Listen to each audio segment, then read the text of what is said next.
What's up, everyone out there in YouTube world, social media world, Facebook world, the world, wherever you'll be watching this video from today. Thank you for watching another Musings with MGL. Today, I'm going to talk about something new that just happened a few days ago, or that's kind of in the news these days, and it revolves around the red flag laws again. Now, I've done previous videos on these red flag laws, but most of you know what they are. It's these laws that allow the government to basically come and seize all of your firearms without due process. They just go behind closed doors and get a judge to sign an order. Then they get to come and take your gun. Now, currently, Congress is in the midst of debating the National Defense Appropriations Act. Basically, it's the NDAA. It's the bill that funds the military. Okay, and buried in this bill is a red flag law for the military.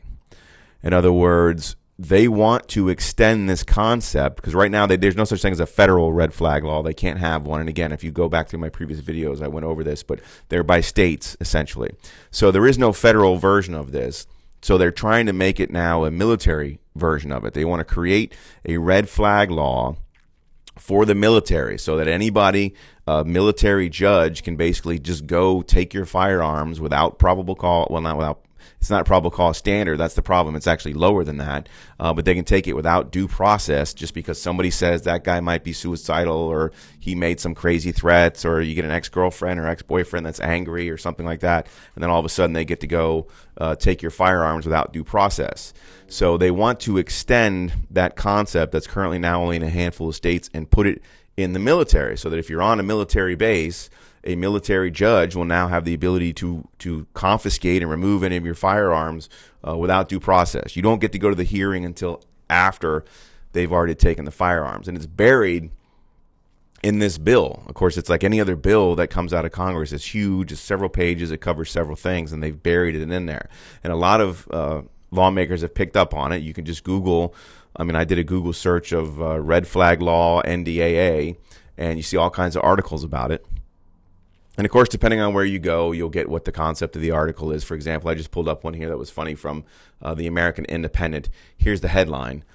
GOP lawmakers join NRA in opposing red flag rule aimed at preventing military suicides. So there you can see where their angle is coming from. They obviously support this concept, and they claim that it's aimed at preventing suicides, and the GOP joins the NRA in opposing red flag rule aimed at preventing military suicide. So it's just once again another evidence of how they write articles and headlines everywhere else. But the problem is over 100-something Republican senators or House of Representatives voted for this. It hasn't gone to the Senate yet. It's passed through the House, and now it's headed over to the Senate. But over 100-something representatives voted for it. Republican representatives. Basically, I'm going to assume probably every single Democrat voted for it, but over 100-something Republican House of Representatives voted for it. So if you think this is just people on the left that are trying to take your firearms away or take your firearm rights away, you're wrong. A lot of them are these fake Republican or these rhinos, whatever you want to call them. So, for example, here in Florida, Representative Vern Buchanan was a representative down here in Florida who voted for it. There was actually like 9, and I always say bring up Florida because as I say repeatedly, I'm in Florida. I think there's about half or a dozen or so Republican legislatures in Florida, and something like 9 of them voted for it, and like 6 of them voted against it. It was actually more who voted for it than voted against it. So you got to look at these things not from a left versus right or a Democrat versus Republican. You got to look at it as pro-gun versus anti-gun, for lack of a better term, pro-Constitution versus anti-Constitution. And when you look at something like a red flag law, like I said, Vern Buchanan just comes to mind because he's a big famous one down here in Florida. And, he voted for it. He's also repeatedly voted for things like background checks. He's one of only 9 Republicans, I think, that voted for background checks last time. Our senators here in Florida, so it's got to go over to Senate now. And if you think it might get saved in the Senate, well, let's talk about this. One of our senators in Florida, Marco Rubio, has repeatedly called for red flag laws. He's actually called for a national red flag law. He supports red flag laws wholeheartedly. The other senator that we have here, Rick Scott, he is the one who actually signed into law Florida's red flag law in the god-awful Marjorie Stoneman Douglas Act bill that was passed several years ago that had all kinds of unconstitutional anti-firearm stuff in it.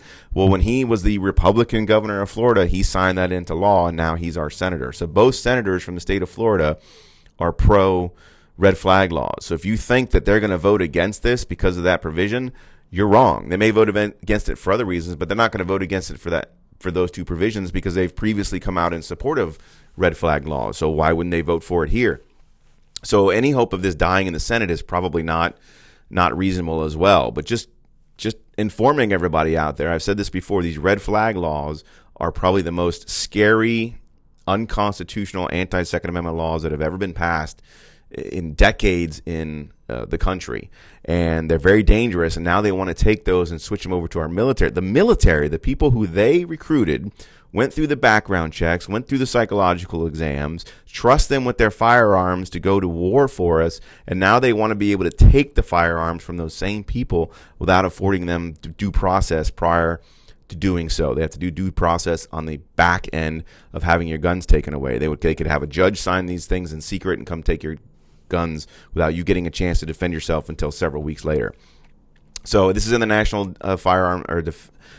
Defense Appropriations Act. So if you want to call your senators, if you're in other states, go ahead. If you're in Florida and you want to call our two senators down here, good luck, because again, they've already come out in support of this concept. So it'd be pretty weird if they came out against it now, but maybe enough phone calls will convince them to do that. But they're still working at it, and don't think it's just the people on the left. Don't think it's the Dems. It's also a lot of Republicans out there that are doing this. So now they're coming after our brave men and women in the military to take their firearm rights away too without due process. So write your congressman, write your senator, whatever you think you can do to try and get them to change this. I don't know if they're going to, but at least give it a shot.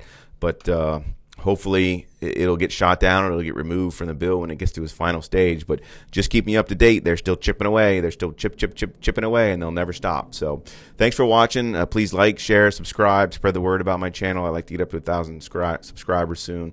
I'd really appreciate that. But most importantly is learn knowledge, keep up on these things, stay safe, stay healthy, and as always, carry on.